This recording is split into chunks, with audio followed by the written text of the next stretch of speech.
And now back to our top story of the day. The GST Council has approved the rate rationalization with a focus on the common man, labour-intensive industries, farmers and agriculture, health and key drivers of the economy. Well, goods and services tax on common man and middle class items have been reduced from 18% or 12% to 5%. Also, the GST Council approved exemption of GST on all individual life insurance policies, individual health insurance policies and policies for senior citizens and reinsurance thereof. All these changes will come into effect from the 22nd of this month, the first day of Navratri. And India's Ajay Mishra joins us for more on GST rate cut.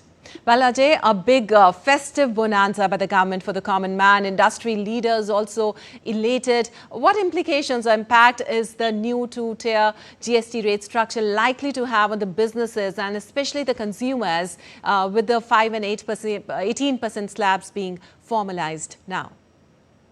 Hello, Akshay, good morning. I think it's a big bonanza really for the consumers as well as for the industry, because the reforms that has been rolled out are aimed at ease of living for the common man. So we understand that the two slab structure, which has been now decided by the GST Council and will be rolled out effective from 22nd of September, will have a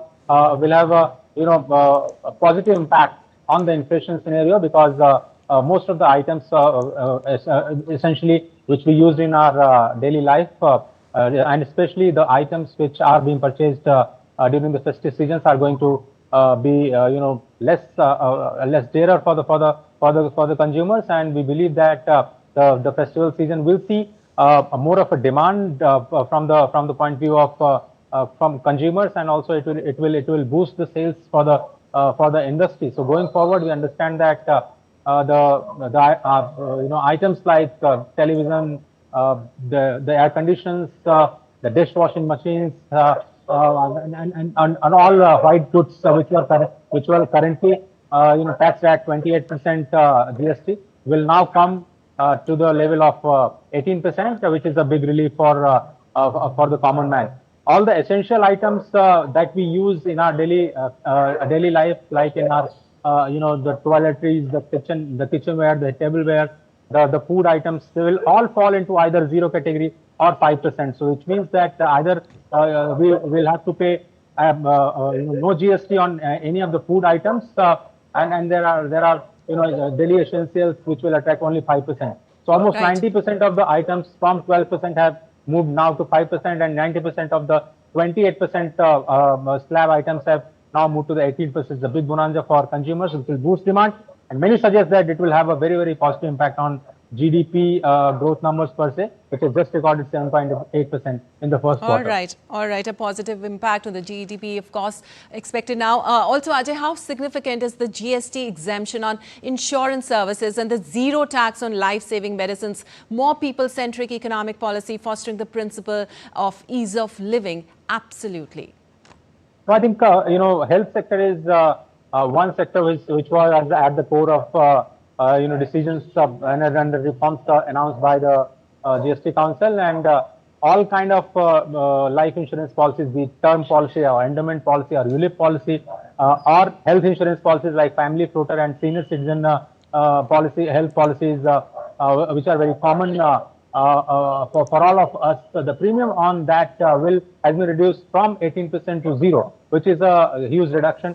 But there will be no ITC benefit, like input tax credit benefit to the insurers, and it will positively impact the financial inclusion and the penetration of insurance products, especially in the rural areas where it was considered that the premiums on some of the products were quite high, and they were deterring people not to buy the insurance. So the general industry sense is that the insurance premiums are going to be lower in the days to come, because the finance ministry has said that all the insurance companies have assured the government that they will pass on the benefits to the common man. Likewise, essential drugs, which is being used for curing cancer and AIDS kind of serious diseases, the GST incidents have also been lowered on those medicines. So the the medical bill for the consumers is also likely to get tuned in the days to come. All right. Ajay, also simultaneously, Finance Minister Nirmala Sitharaman, as she said, that the main drivers of the economy, that is farmers, agriculture and health, were the focus of the decision of the council. In fact, with a steep 40% tax on sin goods like cigarettes, gutka and sweetened carbonated drinks, clearly keeping health of the people in mind here too.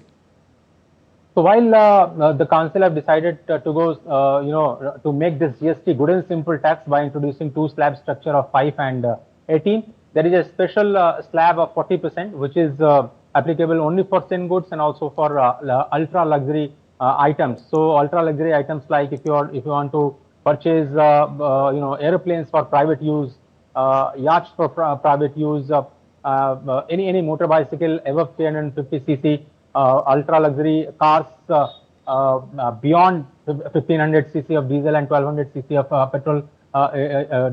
petrol engine will be taxed at 40%. So and also you are right when you say that all the aerated beverages and carbonated and caffeinated beverages have been also put under 40% category, so as to discourage the consumption of these items, and we believe that the sin category where it was being taxed only at 28% will now be at 40%, will have a huge impact on the overall consumption pattern, and it is likely that the people will because of the tax incidence are prone not to use it in a manner that they were using it before. There will be an impact on the usage of these sin goods, as they say. All right, Ajay, thank you so much for all those details.